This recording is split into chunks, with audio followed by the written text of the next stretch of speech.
आज तक रेडियो सुनता है सारा जहां।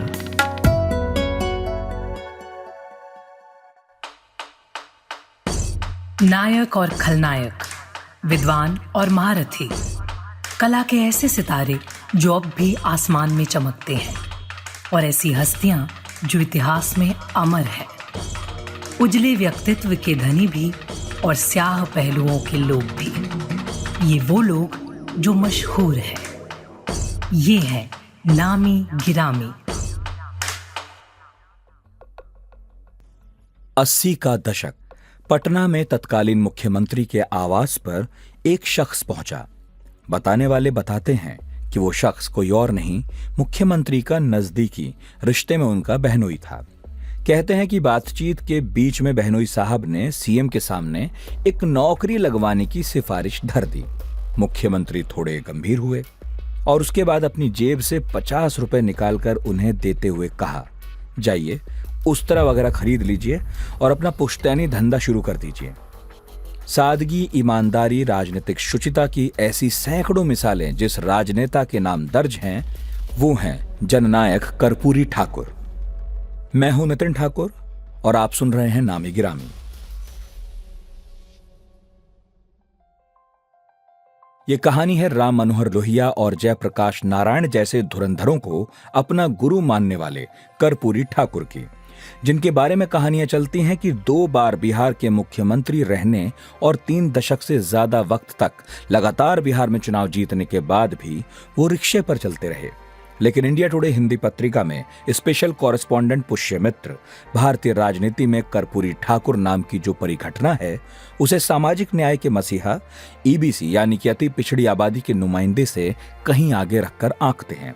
पुष्यमित्र कहते हैं कि कर्पूरी ठाकुर पावरफुल नेता नहीं थे, लेकिन मुख्यमंत्री के तौर पर उन्होंने बड़े फैसले किए। कर्पूरी ठाकुर जो नेता हैं, उनको हम लोग अक्सर याद करते हैं, तो याद करते वक्त आप देखिएगा कि उनकी सादगी की मिसाल दी जाती है कि ऐसे कपड़े पहनते थे, फटे कपड़े होते थे, या ईमानदारी की मिसाल दी जाती है। लेकिन उनकी सबसे खास बात यह है कि वो बहुत पावरफुल नेता नहीं थे राजनीतिक रूप से, लेकिन उन्होंने बड़े फैसले लिए। उस दौर में जब वो राजनीतिक रूप से बहुत मजबूत नहीं थे, लेकिन पहली बार उन्होंने पिछड़ों के लिए आरक्षण लागू करवाया। और सबसे अच्छी बात क्या है कि देखिए, उस 26% में उन्होंने सिर्फ पिछड़ों के लिए आरक्षण नहीं किया, उस 26% में उन्होंने अति पिछड़ों के लिए एक अलग से कोटा बनाया। तो 8% आरक्षण 26 में से उन्होंने पिछड़ों को दिया और 12% अति पिछड़ों को दिया। इसके बावजूद देखिए कि 6% आरक्षण जो बच रहा है, उसमें कर्पूरी ठाकुर ने 2 समूहों को आरक्षण दिया, जिसको इससे पहले किसी ने आरक्षण नहीं दिया था। ये 2 समूह है, 3% महिलाएं, और बच जो जाता है 3%, वो आरक्षण किसको देते हैं? वो उन सवर्ण गरीबों को देते हैं जो सवर्ण गरीब लगातार उनको भद्दी गालियां, माँ की गालियां दे रहे थे। उनके लिए, वो सवर्ण गरीबों के लिए पहली बार, जो आज ईडब्ल्यूएस लागू हुआ है, उसे पहली बार कर्पूरी ठाकुर 3% आरक्षण देते हैं। कर्पूरी ठाकुर का पूरा जीवन जो है, इसे हम 4 हिस्सों में देख समझ सकते हैं। पहला, उनका जन्म और जवानी के शुरुआती साल। दूसरा, जब वो स्वतंत्रता सेनानी और कट्टर समाजवादी थे, जब साल 1942 से लेकर 1967 के बीच उन्होंने जेपी, राम मनोहर लोहिया और रामनंदन मिश्रा जैसे दिग्गजों के मार्गदर्शन में काम किया। तीसरा फेज है राज्य के मुख्यमंत्री और सबसे बड़े समाजवादी नेता के रूप में उदय का। यह 1970 से 1979 का समय था, और फिर बाद के साल 1980-1988 तक का, जब वो अपनी राजनीतिक पहचान को फिर से स्थापित करने की कोशिश कर रहे थे। बिहार के समस्तीपुर जिले में गांव है पितौजिया। यहीं एक नाई परिवार में कर्पूरी ठाकुर का 1924 में जन्म हुआ। पटना से 1940 में उन्होंने मैट्रिक पास की और स्वतंत्रता आंदोलन में कूद पड़े। ये वो दौर था जब बिहार कई तरह के आंदोलनों का केंद्र हुआ करता था। स्वामी सहजानंद सरस्वती की अगुवाई में किसानों का मुक्ति संघर्ष चल रहा था। इसके अलावा कांग्रेस सोशलिस्ट पार्टी से लेकर कम्युनिस्ट पार्टी की भी सक्रियता थी। इसके बावजूद कर्पूरी ठाकुर ने आचार्य नरेंद्र देव के साथ चलना पसंद किया।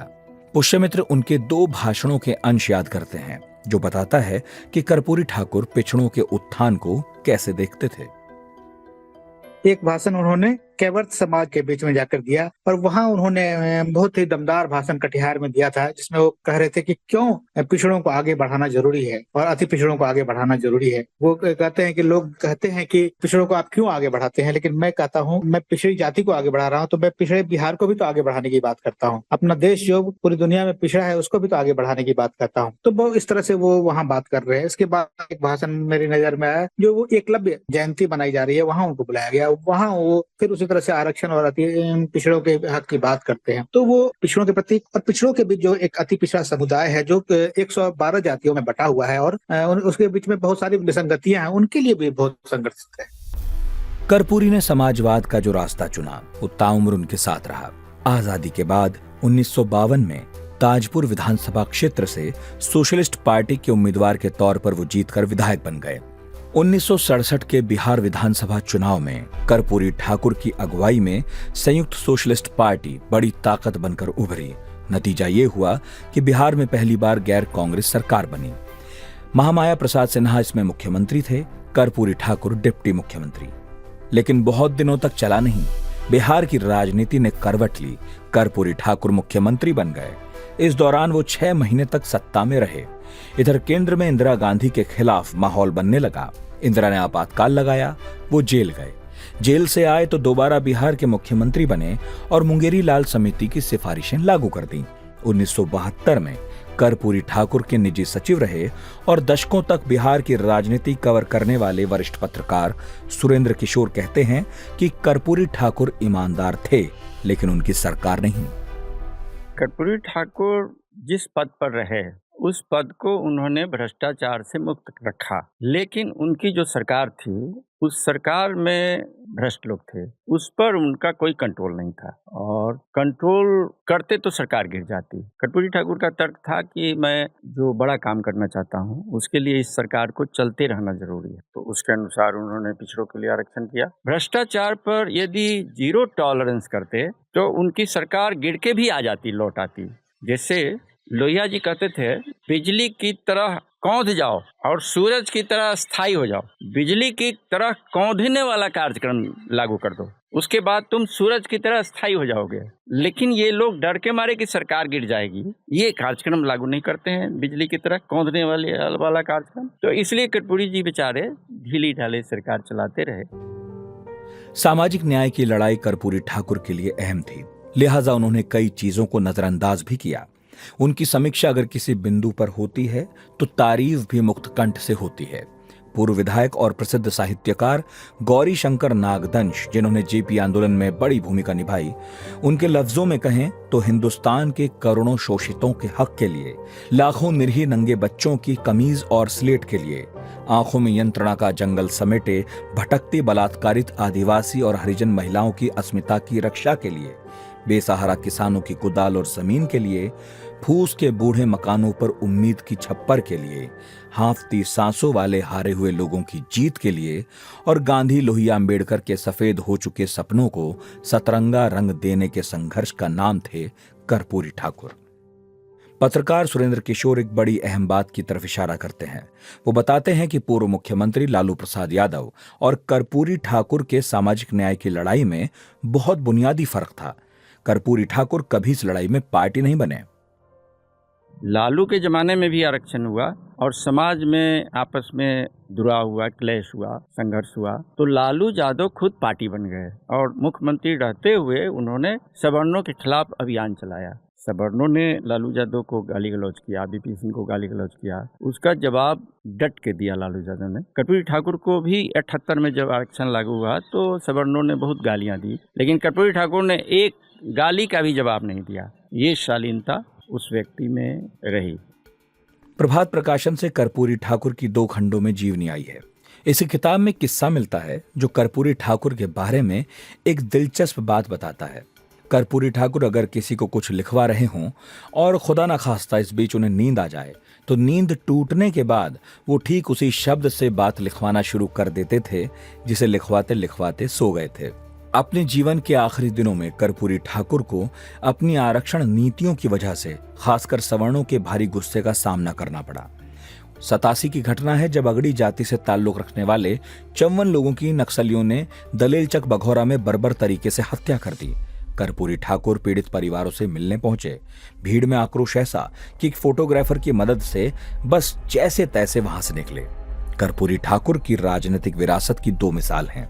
फटे पुराने कुर्ते पहनने वाले कर्पूरी ठाकुर का जब देहांत हुआ तो उनके पास अपने परिवार को विरासत में देने के लिए मकान तक नहीं था।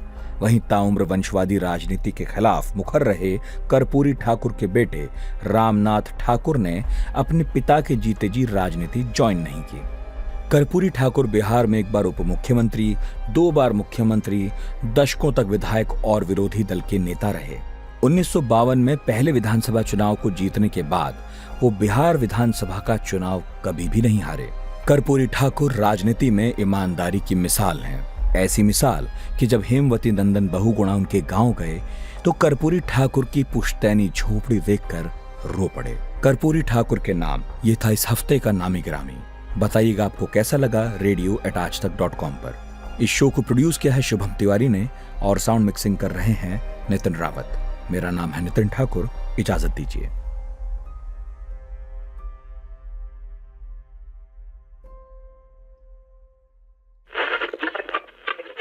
भाइयों बहनों, आज हम आपको बताएंगे कैसे बनाते हैं बातों की चटनी।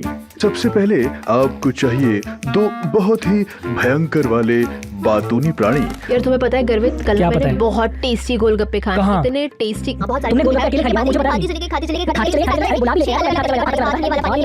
थोड़ी सी तीखी हरी मिर्च। यार ऑफिस आवर्स के बाद कॉल करके ये कहना कि थोड़ा सा ये काम भी कर दो इज नॉट कूल। गुस्सा आता है यार। स्वाद अनुसार लाफ्टर आयोडीन से भरपूर नमक। कहाँ से लाऊं मैं, जो कैसा मेरा जिंदगी खराब हो रखा है, कहाँ से लाऊं लाफ्टर में।